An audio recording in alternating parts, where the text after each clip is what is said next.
Donald Trump के साथ white house में पाकिस्तानी सेना प्रमुख आसिम मुनीर की मुलाकात ने जैसे ही सुर्खियां बटोरी, तेहरान से सियासी गरज सुनाई देने लगी। ईरान, जो पहले ही इजराइल के खिलाफ जंग के मोर्चे पर डटा है, अब खुलकर पाकिस्तान को लपेटने में जुट गया है।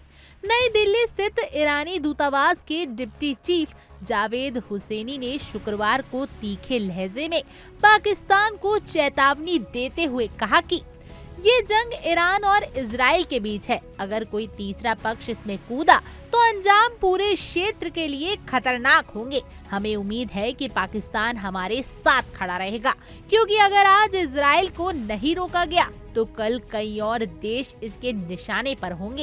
इस बयान की टाइमिंग बेहद अहम मानी जा रही है। ये तब आया जब आसिम मुनीर की ट्रंप से मुलाकात की तस्वीरें और रिपोर्ट्स सोशल मीडिया पर तैर रही थी और सवाल उठने लगे कि क्या पाकिस्तान अब अमेरिका के पाले में चला गया है।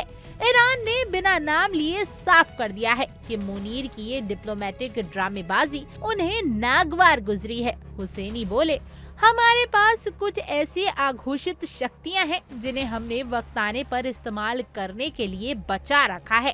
तीसरे पक्ष ने अगर मोर्चा लिया तो ये ताकतें सिर्फ कागजों तक सीमित नहीं रहेगी। ईरान अफसर ने इस बात का भी खुलासा किया कि आसिम मुनीर कुछ हफ्ते पहले तेहरान भी आए थे, जहां उन्होंने ईरान के सर्वोच्च नेता आयातुल्लाह खामनेई से मुलाकात की थी। लेकिन उसके बाद ट्रंप से मिलना तेहरान को ये डिप्लोमेटिक पलटी लगी है। अब पाकिस्तान की दोहरी चाल पर सवाल उठने लगे हैं कि क्या वो साथ है या सिर्फ साथ होने का दिखावा कर रहा है।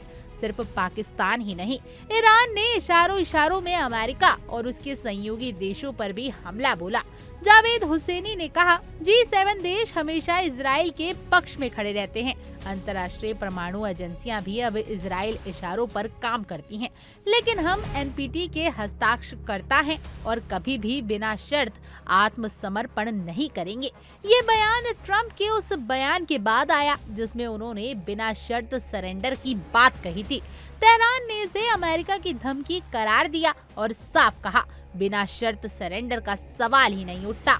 हम तैयार हैं, चाहे जो हो। भारत को लेकर हालांकि ईरान का रुख संतुलित दिखा। जावेद हुसैनी ने कहा कि तेहरान भारत से भविष्य में और बेहतर संबंधों की उम्मीद करता है।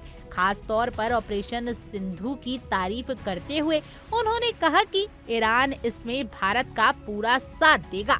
ईरान के मुताबिक संघर्ष में फंसे भारतीय छात्रों को निकालने के लिए महन एयर की 3 चार्टर्ड फ्लाइट मशहद से दिल्ली के लिए रवाना की जा रही हैं। अब तक करीब 1000 भारतीय सुरक्षित निकाले जा चुके हैं और बाकियों को भी जल्द लाया जाएगा। अब पश्चिमी एशिया की राजनीति सिर्फ बमों और मिसाइलों तक नहीं रही।